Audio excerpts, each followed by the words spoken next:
glass. Okay guys, time check. 1:45 na. And we're going to Bantayan Island. Let's go.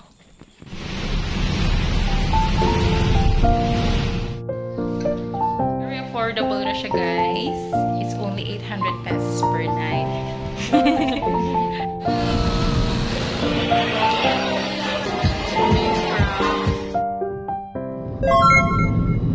Hello guys, welcome back to my travel vlog, and this time we're off to Bantayan Island. And if it's your first time to go to Bantayan, go to SM Cebu para makasakay kayo ng bus papunta sa Hagnaya Port. So the fare is 260 pesos for a regular rate, and it's an air-conditioned bus na guys. So ayun na nga, after almost 3 hours of biyahe, nakarating na tayo sa Hagnaya Port and kumuha na tayo right after ng ticket papunta sa Santa Fe. So the fare is 300 pesos plus the 25 pesos na terminal fee. Since meron pa kaming waiting time na 1 hour and 30 minutes kasi nakuha naming ticket is 6:30 AM, nag-decide kami na magpainit muna ng tiyan. So nag-cup noodles kami sa nearby store. And if you're asking, meron bang 7-Eleven? Meron ba kayong mabilhin doon? Yes guys, open yung stores doon 24/7. So ayun na nga guys, pumasok na kami sa terminal and makikita nyo sunrise na. Ayan, sobrang ganda.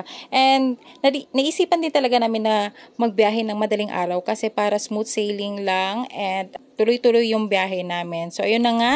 Ayan guys, sasakay na tayo ng ferry at sobrang laki niya. And if you're planning to bring a car, so ayan po yung mga rates niya.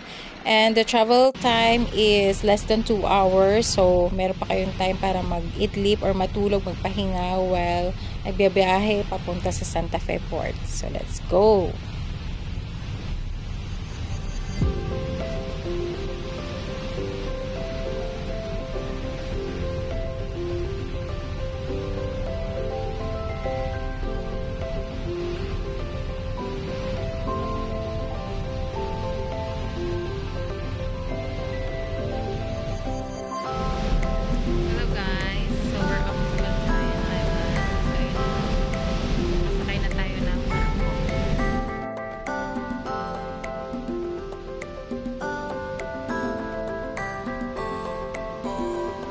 So my travel tips to you guys is when you travel, always leave your worries behind. Kalimutan nyo muna yung problema nyo sa bahay, sa trabaho, or anything that is going to bother you. Kasi iba talaga ang healing na binibigay ni Island if you're in tune with their vibration.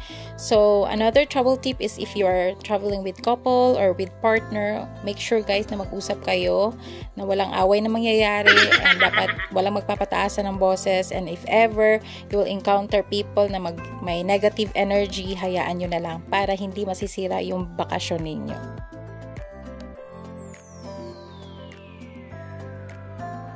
So yun na nga guys, nakarating na tayo sa Santa Fe Port, and kita nyo naman guys, sa port pa lang kitang-kita nyo na yung White Beach. So excited na tayo. So let's go! Guys, nakarating na tayo sa Bantayan Island and pababa na tayo. Let's go! Walang tulog ang peg. Ayan.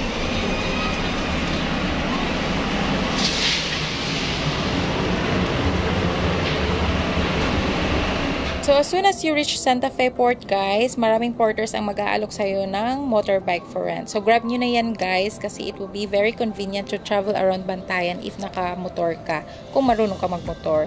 And, hindi naman sila masyadong strict dito with the license. As long as marunong ka magmotor and hindi ka nakakadisgrasya, it's all fine. And also, naka-helmet ka.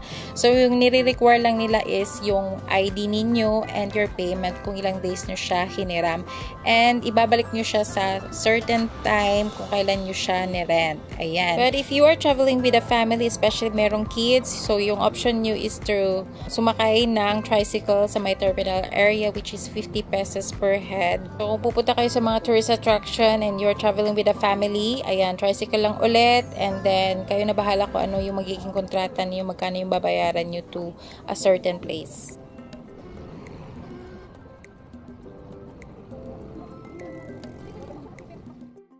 On our day 1 guys, our plan is just to relax and chill by the beach, and we will have a nice dinner at the sikat na restaurant doon sa may Santa Fe, which is the Coco Bar. So, hopefully, hindi siya full pack, no? Kasi Sunday ngayon. So, marami talagang mga tourists during weekend. So, we'll see kung makakain tayo doon. Kasi my friend recommended to me as well. Masarap daw yung foods nila. So, that was way back 8 years ago. So, hopefully, makakain kami. And, nakita ko rin doon sa mga napuntahan namin guys, ang dami din talagang restaurant. So, we'll see kung saan kami dadalhin ng aming paa, kung saan kami makakain ng nice seafood. Okay, so let's go. So, papunta na kami guys sa Maria Guest House. So, medyo malayo siya sa Santa Fe Port, pero okay lang as long as you have a motorbike. Kayang-kaya nyong pumunta kahit saan guys. So, on our day 2, we will be going to some of the tourist attractions. So, hopefully makaikot kami ng malayo-layo or mapuntahan namin lahat ng mga tourist spot. We'll see on our budget kasi hindi lahat. So, budget meal lang talaga yung biyahe namin dito. So, okay lang kung hindi namin mapuntahan lahat. Kasi pinaka-focus ka talaga dito is mag-chill lang talaga sa beach. Kasi ang ganda ng beach ng Bantayan Island. So, yun. The beach itself is all good or sulit na talaga yung biyahe nyo. Okay, so let's go!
Right, dito. Right is dito eh. Ito nga. Right. Dito mo pa ako sa kaliwa at kanan. Alam ko naman ang kaliwa at kanan eh. Kasi walang kalsada yung kanan eh. Pasukan na pala yun. Nasa matong park ane. Dari na nasa landong.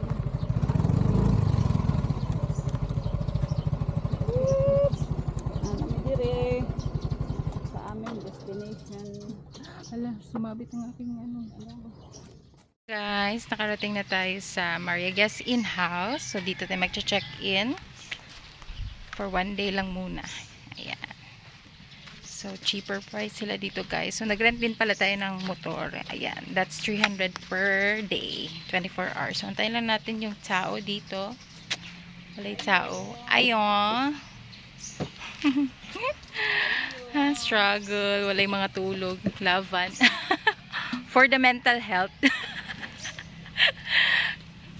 Unsa ni para sa for the mental health. Kamahal sa tambal sa mental health. Kinahanglan mo travel og layo. Okay. So, mag-room tour tayo onya, guys. Oh, grabe. Finally, nakabalik jud kog Bantayan. Okay, so this is where we are staying right now, Maria Guest Inn House. So, muna siya ang room natin for today. Alright. So, this is only 800 pesos per night. Ay, resting siya, guys. Kaya wala may tulog, promise.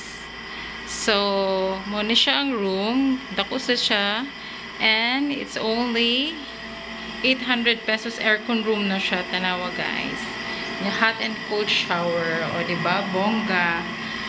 So, near lang din siya sa mga tourist spot diri sa Bantayan. And, we also rented motor, no? Para makasuri-suri mi later. So, muna siyang motor na mag-rentahan. It's 300 per day. So, wala pa ilabot ang gasoline. So, iba naman pag-gasolinahan. And, doon naman sa mga tourist spot diri. So, bongga na siya, guys. Ayan. So, later, pakita na ko yung ilang kitchen. There shared kitchen. So, pwede ta kagamit sa kitchen. Na mag-rest lang sa mi kay grabe guys. Alauna pa mi nagikan nagmata. As in, so unsa na wala sa karon alas 10 na. So 10 hours awake na mi karon. Hindi man dayto natin. So almost pila na ka hours, mga 15 hours awake. Hindi day, almost 24 hours awake na mi guys. So 11. So siguro matulog lang mi kadiyot for 2 hours, then mag-lunch na mi after. Yan, so bongga. This is an unplanned trip. So natuloy siya, I can't believe it. Bongga. So budget meal ra ni ang ato ang budget diri sa ato ang itinerary diri sa Bantayan, di ba? So amo ang target ani is 5,000 lang mo magastos for this entire trip, 3 days and 2 nights. Hopefully makuha na mo or ma-achieve na mo ang kana na budget, di ba? Bongga. So see you, bye.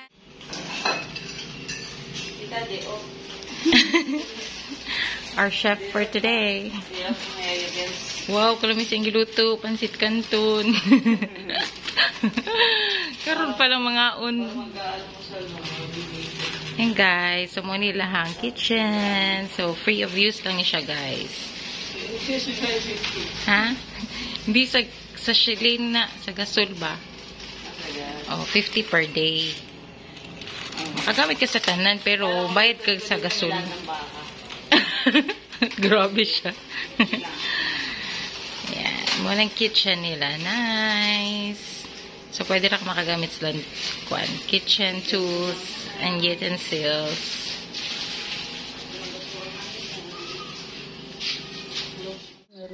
Hello, guys. First meal of the day. Charot. Yan palang kami kakain, guys. Sunod magbibigay ka na ng video ako na ano. Isla na maliit. Kay. So, natulog kami pagdating namin dito. Kasi pag tayong dalawa ng natin, kailangan video, okay?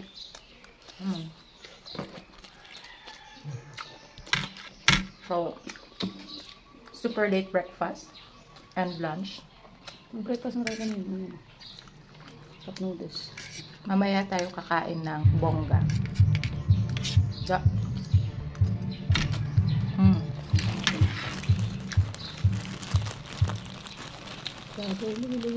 Literal na sunshine state of mind.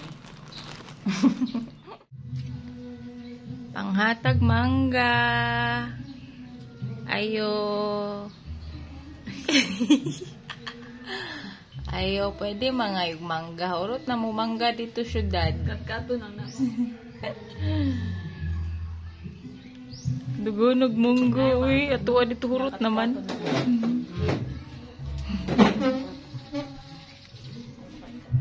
Katkata. Hindi magug kailangan katkaton.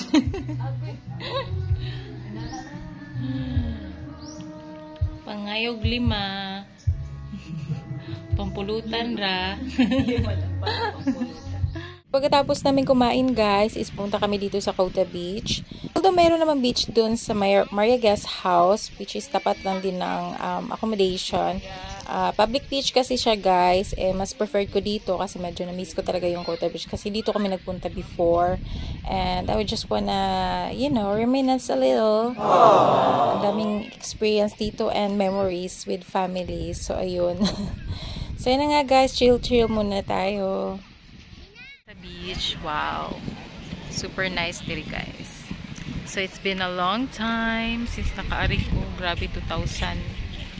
May last na mo ari 2008 2008 pa man siguro. Oh, diba? Nice kay diri, guys. As usual, nice good ang Kota Beach. Pero anyway, daghan man nice good na beach. I mean, around Bantayan, it's all nice kay fine sand magud siya. Good siya. Sa Mualbual is medyo dagkoon ilang sand dito diri kay. Look at that. So, chilling by the beach lang me at the moment. Kaligo na kay ko, guys. Kaso ang problema. Saan ako pagtantan sa sandwich. Wrong move.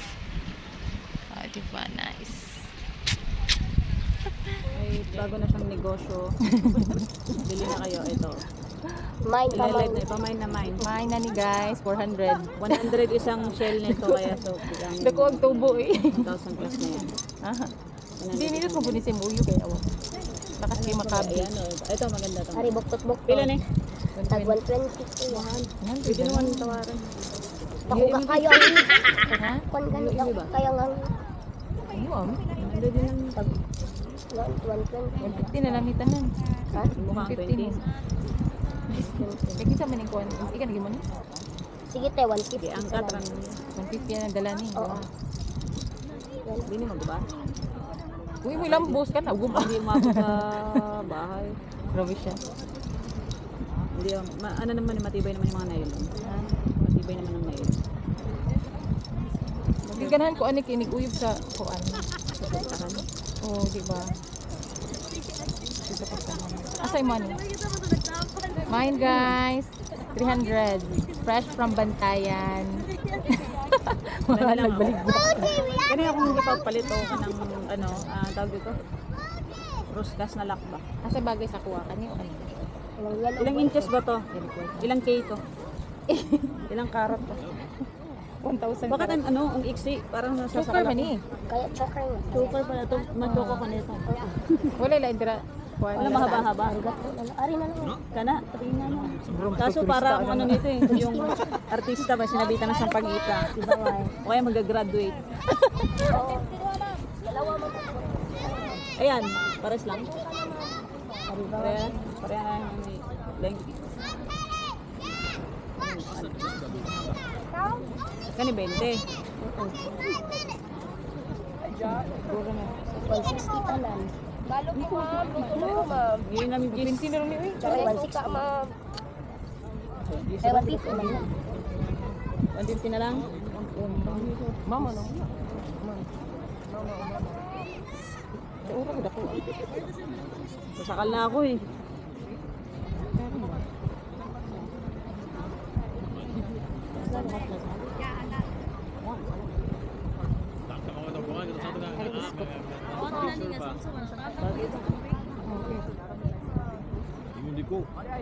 Ay, maluwag. Okay na maluwag. Hindi.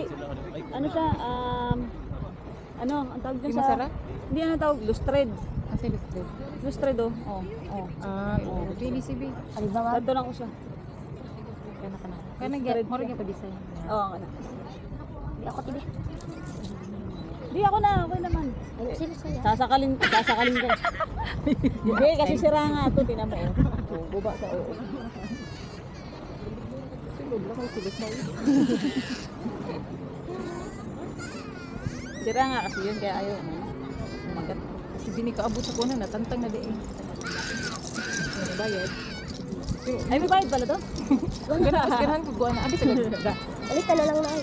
Ah, okay ra 200 naman. Isa lang yung ano namin. 150. Isa lang afford namin na pintuan. Kasi yung 150 pinto na namin tanan, ang eh. dami. Ito Pero isa lang yung 150 na tanan. patutunguhan. Okay. 150. Ay to 40 na lang tanan. Hindi, isa lang bibili namin lang. To 40 tanan. Ayaw na lang si kanina nakay. Kanina. Wala may kauno ng gabi eh. At Magkaka-ulcer kami. Yeah. May kauno na. Kanila. Ano kami magka-ulcer? Kabulong ko yung kanina. Depende kung may gana. Binubutas-butas pa yan. Ha? Binubutas-butas pa yan. Ay, ay di. Tagkano naman yan tumoy. dili. Binubutas yan ng ano, grill na maliit. Dinidrill yan na maliit. Parang pino na drill.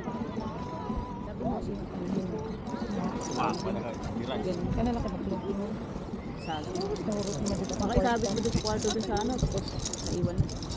Huh? Dawat ra kag kuan, pinti sa bus. Sa Dito 100 din. Teka, ulit. Pagpilihan dito Cebu. Para nataban tayo. Kapit. Tabangan na siya ng baligya, kita lang yung baligya. Ako na lang yung Okay ba? Thank you. kita. Go na niya dito. salamat. Sa exposure. May exposure ka na. Ito magaling. Oh, anong gawin dito ngayon? Ilagay mo dito sa bag mo. Baka masira. Sayang yung tubig. Ano, maliligo tayo.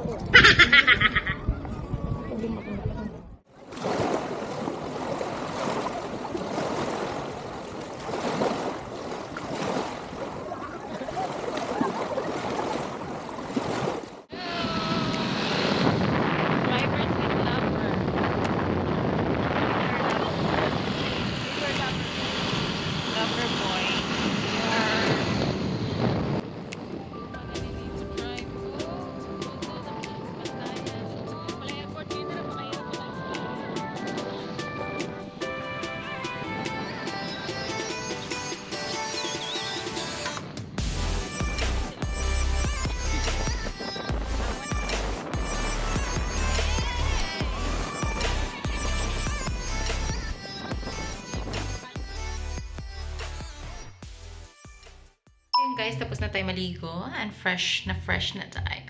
So, pupunta tayo sa Santa Fe, sa malapit sa Cota Beach kasi doon yung nightlife. Ayan. So, ayan na. Hindi naman tayo magwawalwal, no?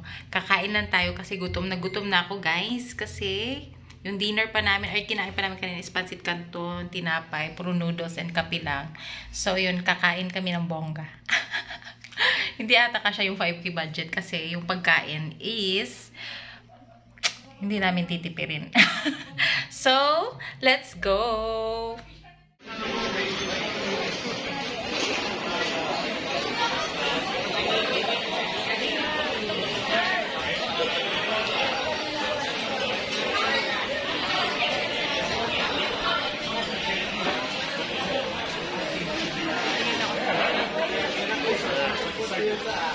So we are here at MJ Square. So the goal is for the seafood. So may tatag damian na seafood dito. So diri na lang ta or dito na lang ta? What do you Basta think? ano yung may seafood. Diri na lang daw siya sa M1. Hindi, basta may Basta man.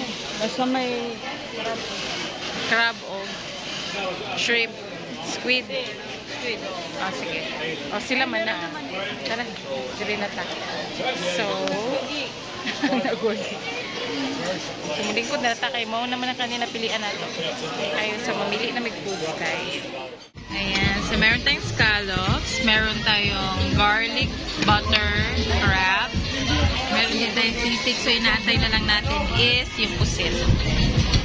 Happy eating! Kaon na ta, guys! Ayun na yung squid.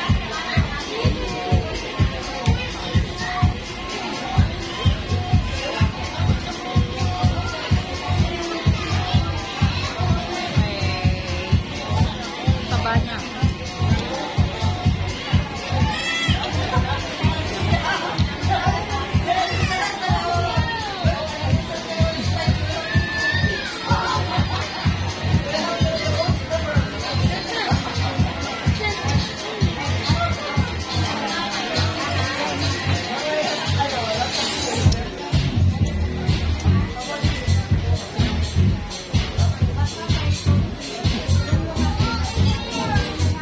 So, ayun guys, ito na yung aftermath ng kinain natin. Ayan, sobrang busog ko talaga guys. Ayan, puro seafoods yan except the sisig. So, ayan, check na natin guys kung magkano yung bill natin. Tchadan! Ayan, umabot tayo ng 1,000 plus. So, anyway, okay lang yan kasi sobrang sulit naman yung pagkain.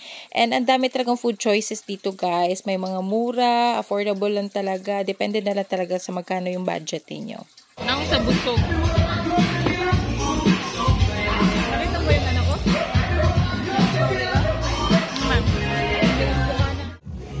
So yan guys, babalik na kami sa guest house. Supposed to be, mag-chill pa kami sa area. Kaso 10 PM na that time and hanggang 11 PM lang lahat ng mga establishments dito, banda. So ayun, bumili na lang kami ng mainom and doon na lang namin iinumin sa guest house. Laging nakaikot ang mga pulis and tanod dito sa area guys. So sobrang safe lang talaga yung area or yung place. Kaya hindi talaga kayo mag-worry regarding your safety. So kung plano yung pumunta dito sa Bantayan, arats na guys. Sobrang saya dito. Let's go! Mangga guys. Nakakawat niya sa silingan. Ug mangga.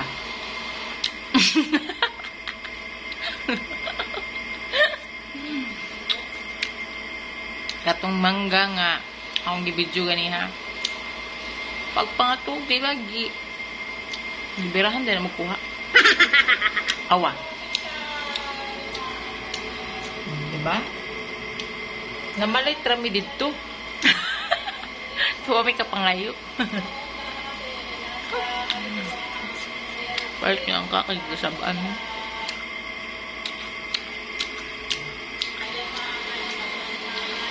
Pinitin mo na. Pinitin mo muna. Driver, sweet lover. Super nice. Look at that. So, this is their halo-halo Typhoon style. Your charm ni Rubens eh.